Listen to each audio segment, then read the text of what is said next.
So thank you so much, Kelly. As representing American Home Shield today, I'm representing not just myself, but Wendy Bailey and Michelle Bittner. The three of us are your Austin team, and we have a combined experience with American Home Shield of over 50 years. So I would say that we know just a little bit about home warranties, but don't be fooled by that. We are always challenged, and every day we are learning something new. One of our greatest benefits with American Home Shield is our partnership with Platinum Top 50. It allows us to work with the cream of the crop. We are very proud to be charter members of Platinum Top 50. As we started with them in San Antonio, and then as they moved to Austin, we were so happy to be a part and to help kick off the Platinum Top 50 Austin group. So thank you, Amber, thank you, Kelly, and everyone with Platinum Top 50. So this morning, it is my honor to introduce Mr. John Dunham. John is the founding member and principal of Juice Real Estate Group at Compass. He has assisted a range of clients all over Austin with an appreciation for older Central Austin. With a career that spans over 17 years, John has navigated the range of real estate possibilities. Committed to giving back, John serves at the Ronald McDonald House Charities and participates in Generation Server with his children, Hudson and Beckett. John's newest child is something not so new, but it's his classic blue Bronco. And I think we'll see a little bit more about that in a minute. So welcome, John Dunham. Thank you, Mary Ellen. I appreciate it. Can everybody hear me? Yes, we can. All right. Kelly, thank you and Amber for everything you do for our real estate community and fostering this PT 50 community. I feel honored to present today. So thank you for everything you do for us. And with that, let's go ahead and get started. So this quote comes from a podcast from 2017, The Forward. It's hosted by Lance Armstrong. And he spent about an hour with Roy Spence, the founder of GSD&M, and they go through history of how they built one of the most successful ad agencies and landed clients like Southwest Airlines and Walmart and got big Super Bowl ad spots. And he focused a lot on talking about some of their core principles, which was purpose, values, meaning, and positioning. But I really like that quote because it made me ask, what was I good at? What did I carry forward into real estate?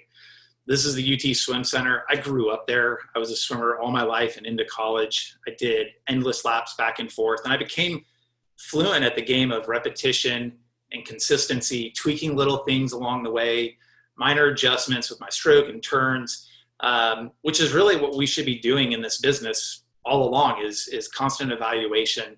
And it really played well into geographic farming. And I know that sounds like an outdated term, and I know that sounds like something, the old blue hairs did back in the day, but it really is a valuable marketing strategy that involves planting, nurturing, and cultivating real estate leads that grow into future business. And it's brand awareness. It's becoming a household name and being top of mind, which is what we want all of our sphere of influence and our past clients to constantly be doing. And I was lucky. My mentors, Gene and Dory Dillard, happen to be my parents, and they are masters in this field. And they've dominated the Canyon Creek community for 20 plus years. And they picked that because they built a home there. They're relocating a lot of individuals. And I learned firsthand, it takes active community involvement. It takes commitment and consistency and financial obligation. And it takes being a true expert in market stats and builders and floor plans. Not just claiming to be the neighborhood expert, but they truly are the experts. And so if this is an area you get into, do a little bit of homework, find an area that you like and that you frequent. Make sure that there's enough turnover. If there's only 5 homes in a neighborhood turning over, that's not worth your while. You need to find a way to commit to 400 to 600 households that you can target and market to on a consistent basis. And then find out if there's another Gene and Dory Dillard in that community. Do you want to go up against them? And I know that we all have business plans, but you should have a specific one for your geographic farm area. Set a budget for the year and allocate funds towards projects, towards mailers. How often can you commit to mailings and reaching out to residents? Set technology goals, whether it's paid ads or live events or videos of the neighborhood, and then figure out ways that you can get face-to-face, belly-to-belly with the residents. And so I started off doing old-fashioned print. I think that's what a lot of people think of when they think of farming, that you're just sending out postcards. And you know, I have at the beginning of the year, I hit every month, and I've done that for the last 15 plus years. They get something in the mail. It's a standard template. It's got a iconic picture of the neighborhood on the front and then some stats on the back. I'm trying to add value. And when I go on listing presentations, I see people pull these out of their drawers. So I know that they're hanging on to them. Social media is an avenue that, you know, didn't really leverage or have the ability to, wasn't using 10 plus years ago. And, you know, this is a great way that you can plug listings through paid ads, you know, begin doing tag locations or hashtags, doing live events, walk through. You know, I did a quick video about a listing that I had that was next door to my first home in Brentwood that I bought. Kind of walked through the history of values and the evolution of the neighborhood. And then have your sellers promote on their Facebook and their social media, which kind of ties into the next point. You know, this is a great book. I'm sure everyone's read it. Find those connectors and those mavens. These are your active community leaders. And they might be the nosy gossip neighbor or just the well-connected longtime resident. My farm area has some great local business owners. They've become friends, they've become clients, and we help each other. We leverage and reciprocate back and forth on helping promote each other's business. Open houses is one of those face-to-face opportunities. It's another area to hit the people in the mailbox with a just listed, invite them to the open houses. Don't just be a warm body. Know the neighborhood, know the history of the home, know the home that sold down the street a couple months ago, because the neighbors do. And this will become not just an open house, but this becomes kind of a mini listing presentation because neighbors start to come in. Are you really the neighborhood expert? Do you really know what's going on? And then get community involvement. Gene and Dory were great. They were super active on the PTA.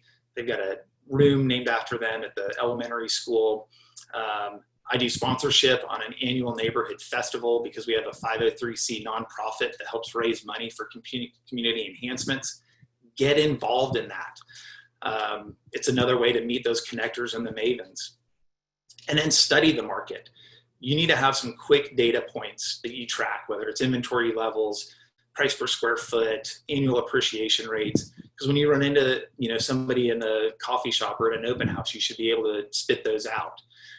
Preview the inventory, even if you don't have a buyer, especially in these older Central Austin neighborhoods where things have been kind of hodgepodged and added onto.